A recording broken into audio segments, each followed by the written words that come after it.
Hi, today I'm in a store at 91st Avenue in Grand. It benefits Habitat for Humanity, a terrific charity. It is called Restore. Prices are terrific. So many things are new.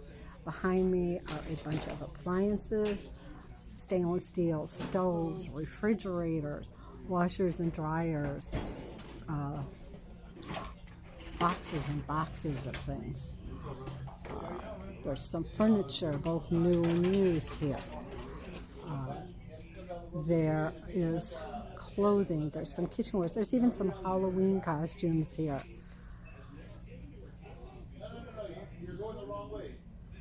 I would love you to stop here and open your heart to Habitat for Humanity.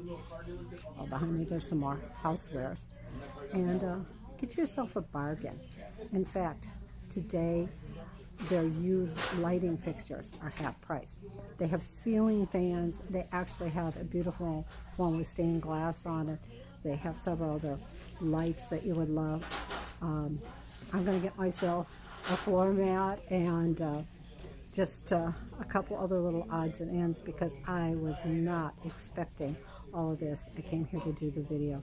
I hope you'll come here and check out the store and give from your heart, but also get yourself some great bargains for the home and for yourself.